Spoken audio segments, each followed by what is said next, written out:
ওই যে বাংলাদেশের ডক্টর ইউনুস নাই, ওর ছোট ভাইয়ের মেয়ের সাথে আজ 6 মাস ধরে ফেসবুকে প্রেম করছি। কালকে আবার একটা মেয়ের সম্বন্ধ এসেছিল, ওই মেয়ের বাপ সে লোক বলছে তার নাকি 3খান প্রাইভেট প্লেন আছে, একটা নাকি বিয়ের পর আবার আমার নামে লিখে দিবে। দেশে ঘরে এখন খাসির মাংসের দাম 800 টাকা কেজি হলো না, আর তুই 2000 টাকায় খাসির মাংস খাইছিস, এই কথা কি বিশ্বাস করা যায়? না আব্বা, ভোজ বাজার করতে হবে না, এই দেখো আমাদের পয়সা মিষ্টি কিনলে এসেছি, মিষ্টি খাও।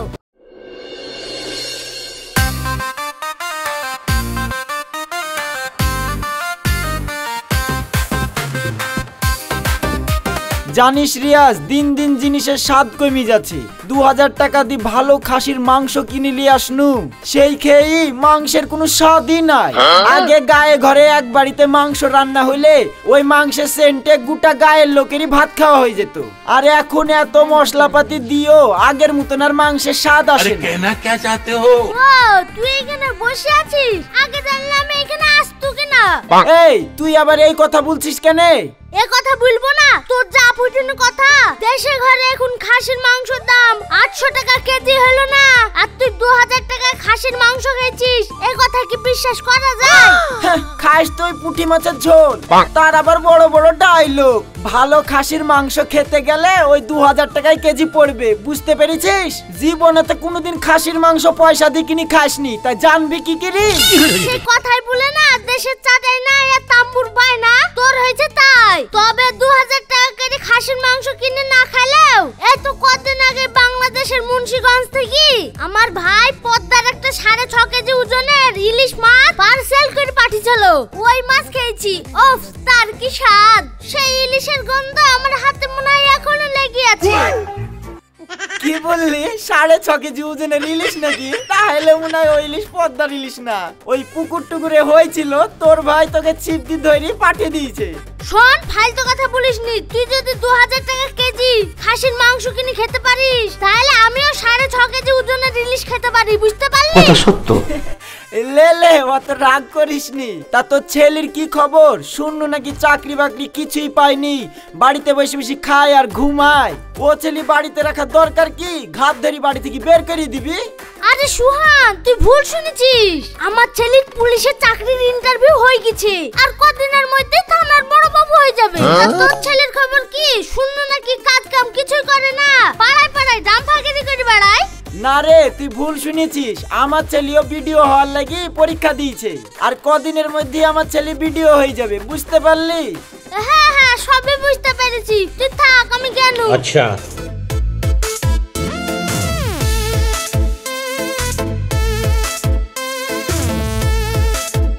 আচ্ছা সোহান ভাই, তোমাদের এই দুই বন্ধুর মধ্যে সবসময় ঝামেলা লেগে থাকে কেন বলো দিনি? ওই শালার সাথে ঝামেলা করবো না তো কি করব? ওই শালা তো একটা পাক্কা চিটা, সারাদিন এখানে ওখানে চিটারি করি ফাইট মেরি বেড়ায়। ভাই, চিটারি তো আপনিও কম করেন না। কেন তুই হঠাৎ এই কথা বলছিস কেন?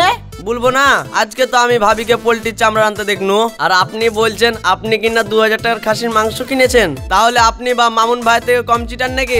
গুন্ডা বানেগা রে। এই রিয়াজ, তুই চুপ কর। তুই ওর লোক না আমার লোক? আমি আবার কার লোক হবো? এই গায়েরই লোক, চোখ আছে সবই দেখতে পাই।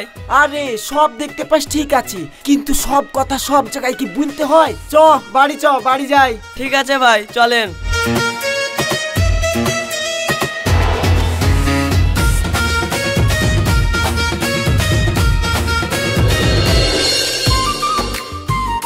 কি বলবো গো রুমিতা, বাড়িতে টিকা খুব মুশকিল হয়ে গেছে।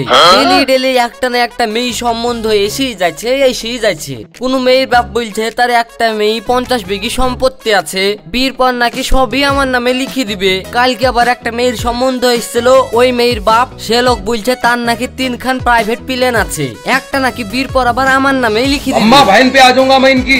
कंट्रोल। আমারও তো বাড়িতে থাকা মুশকিল হয়ে যাচ্ছে গো।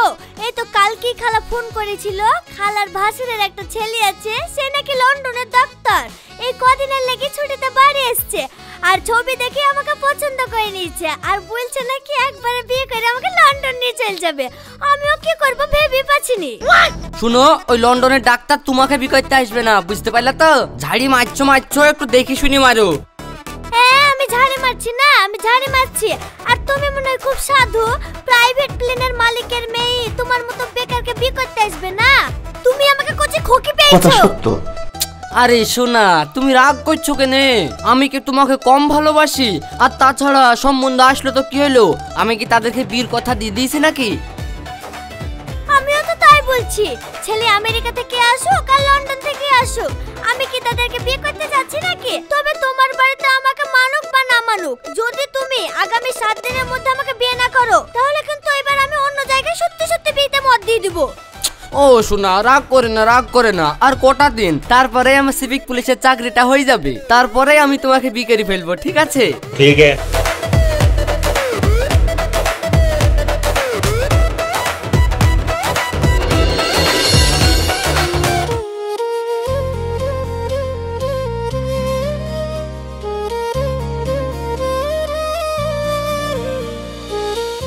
আচ্ছা মোশাররফ, তোমার সে চাকরির কি হলো? চাকরি তো ধরো হয়েই গেছে আমার মোটামুটি, শুধু জয়েন করা বাকি। সমস্যা তো ওটা না, সমস্যা অন্য জায়গায়। কিসের সমস্যা?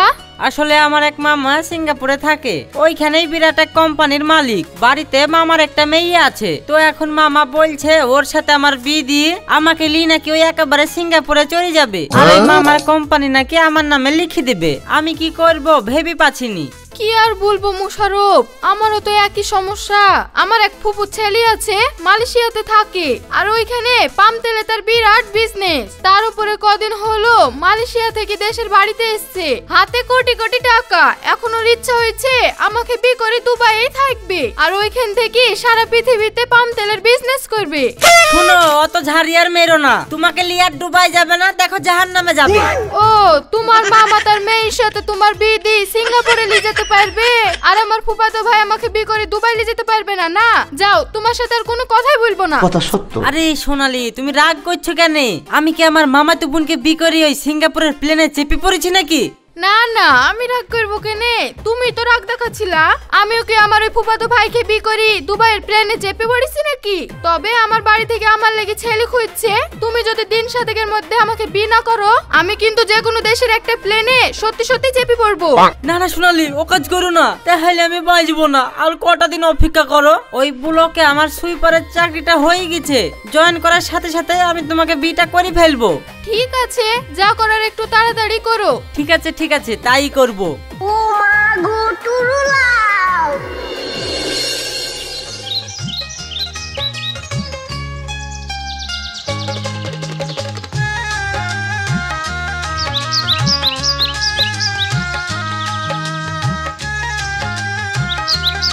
আব্বা, তাহলে আমি প্রাইভেটে চলে গেলাম। ঠিক আছে মা, সাবধানে যাস। এই শোন সাহেব, যেখানে যাচ্ছিস যা, বিকালের মধ্যে কিন্তু বাড়ি ঘুরে চলে আসবি। কেনে আব্বা? কেন তুমি জানো না, আজ তোমাকে ওই নারায়ণপুরের ফজলু ভাই তার মেয়ের সাথে বিয়ে লেগে দেখতে আসবে। না আব্বা, আমি ওই লোকের মেয়েকে বিয়ে করতে পারবো না। ওই মেয়েটার তো একটা ঠ্যাং ন্যাংরা। হ্যাঁ, ঠ্যাং ন্যাংরা বলি তো ফজলু ভাই তার বিয়েতে 10 লাখ টাকা দিব বলছে। 10 লাখ কেনে, 50 লাখ দিলেও আমি ওই ন্যাংরা মেয়েকে বিয়ে করতে পারবো না। বিয়ে করতে পারবে না? 1 টাকা ইনকাম করার মুরুদ নাই, আর এখন বলে বিয়ে করতে পারবো না।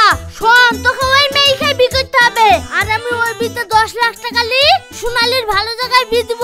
আর এইটাই শেষ কথা, যেখানে যাচ্ছিস যা, আর আমি বিকালের মধ্যে যেন তোকে বাড়িতে দেখতে পাই, না হলে এই বাড়িতে ঢুকার তো দরকার নাই।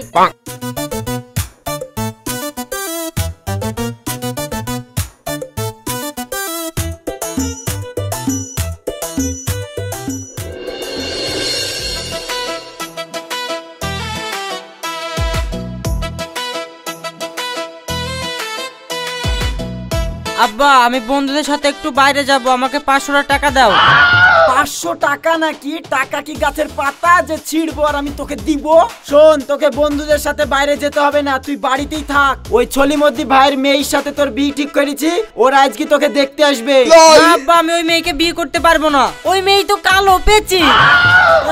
কালো পেঁচি? তুমি আবার কি এতখিনি আড্ডা আমরা ওই বাড়িতে বসে আছো, বাপের ঘাড়ে বসে বসে খাচ্ছ, আবার বলে ওই মেয়েকে নাকি বিয়ে করতে পারবে না। শোন, ছলিমদ্দি ভাই বলিছে বিয়েতে তোকে 10 বিঘি জমি দিবে। চাকরি বাকরি তো কিছুই পালিনি, বিয়ের পর ওই জমিগুলা আবাদ পানি করে খাবি। কেন আব্বা, তোমার তো জমি জমা কম নাই, ওই জমিগুলোর ভেতর থেকে একটা জমি বেচি আমাকে একটা ব্যবসা করে দাও না, তাহলেই তো হয়ে যায়। আমার জমি বেচতে এসছে। শোন, তোর লাগি আমি আর একটা টাকাও খরচ করতে পারবো না। এমনিতেই তোর পিছনে আমি অনেক টাকা খরচ করে ফেলেছি, আবার সামনে রুমিতার বিয়ে দিতে হবে। তোর পিছনে আমি আর একটা টাকাও দিতে পারবো না। আব্বা আমি এখন বিয়ে করবো না। আরে রুমিতা, তোর লেগে একটা ভালো ছেলের সম্বন্ধ এসছে। ছেলে ব্যাঙ্গালোরের বড় ঠিকাদার, তুই চিন্তা করিসনি। ওই ছেলের সাথে তোর বিয়ে হলে তুই দেখবি অনেক ভালো থাকবি। তুই ঘরে যা মা, তুই ঘরে যা। আর তুই এখানে দাঁড়িয়ে কি করছিস? যা তাড়াতাড়ি কি গা ধুইলে গা।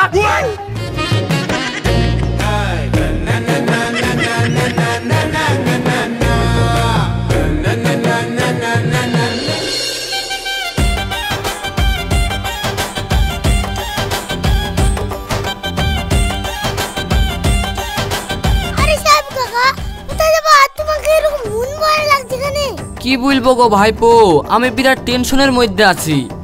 আরে কিসের টেনশন? আমাকে বলো, আমি সব 1 মিনিটে সলভ করে দিছি। তাহলে শুনো ভাইপো, আসলে আমার আব্বা আমার বিয়ে ঠিক করেছে একটা ল্যাংড়া মেয়ের সাথে। এদিকে আমি আমাদের পাড়ার সোহান চাচার মেয়ে রুমিতাকে খুব ভালোবাসি। এখন আমি কি করব ভেবে পাচ্ছিনি।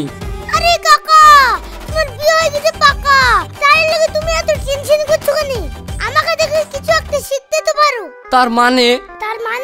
শুনো কাকা, কাউকে ভুলো না।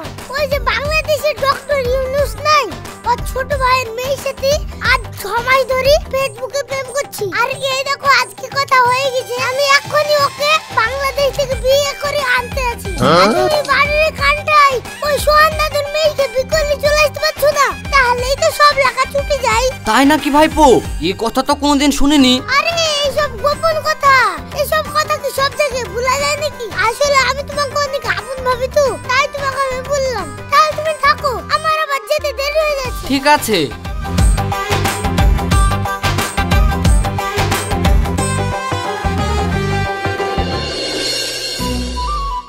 শালা, এমন জায়গায় মেয়ের বিয়ে ঠিক করেছি, ছেলে হলো ব্যাঙ্গালোরের ইঞ্জিনিয়ার, মাসে 10-12 লাখ টাকা করে ইনকাম করে। এমন করে বলছিস জানি তুই বলবি আর আমি বিশ্বাস করে নিব। আমি জানি নি তুই তো এই কারিগর পাড়ার রমজান মিস্ত্রির ছেলের সাথে তোর মেয়ের বিয়ে ঠিক করেছিস। ও তো ব্যাঙ্গালোরে মিস্ত্রি লেবারের কাজ করতে যায়। তার আবার বড় বড় কথা। দেখতেই যদি হয় তাহলে আমার জামাইকে দেখে আসিস। আমার জামাই বিরাট বড় রোড কন্ট্রাক্টর, মাসে ওর 20-25 লাখ টাকা করে ইনকাম। লেলে অনেক হয়েছে, অত ফাটার আমার কাছে এসে মারিসনি। তুই তো তোর মেয়ের বিয়ে ঠিক করেছিস ওই পুপাড়ার জয়লালের বেটার সাথে, যে সাইকেলে করে গায়ে গায়ে ভাঙড়ি কিনে বেড়ায়। সে আবার নাকি রোড কন্ট্রাক্টর। শালা গুল বাজে এসছে আমাকে গুল মারতে।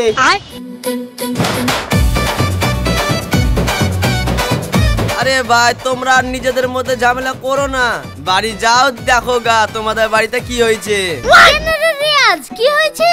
কি আবার হবে, তোমার ছেলে সাহেব আর ওই সুহান ভাইয়ের মেয়ে রুমিতাকে বিয়ে করেছে। আর সুহান ভাই আর তোমার ছেলে মুশারফ ওই মামুন ভাইয়ের মেয়ে সোনালীকে বিয়ে করেছে।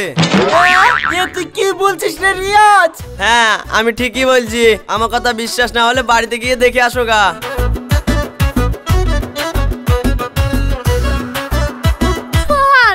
ফালতু আমাদের ঝামেলাই করা হলো, এদিকে আমাদের ছেলে পিলিরাই তো ঠিক নাই। কথা সত্য। সম্পর্কে যখন আমরা বিয়ে হয়ে গেলাম আর ফালতু ব্যাপার নিয়ে ঝামেলা করব না। তবে ছেলে মেয়ে যখন বিয়ে করে ফেলিছে, আমাদের মেনে লিয়াটাই ভালো। আর ভোজটা কিন্তু বড়গিরি করতে হবে।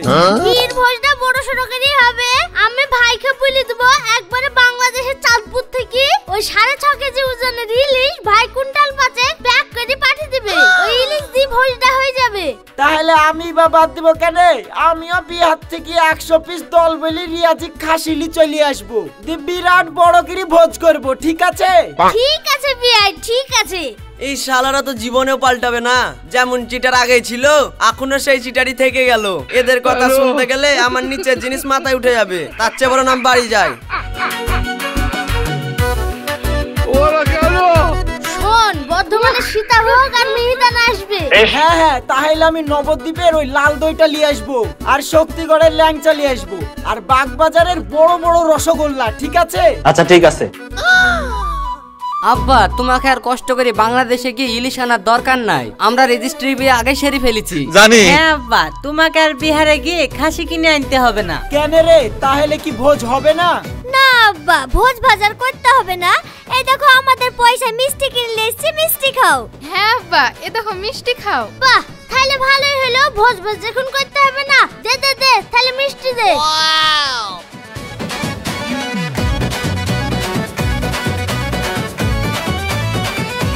সোহান, এখন ভোজ ভাত হলো না তো কি হলো? আর কদিন বাদ তো লাতে নাতনি হবে, তখন নাই তাদের মুখে ভাতে ভোজ ভাতটা ভালো করে করবো। হ্যাঁ মামুন, তুই ঠিক বলেছিস।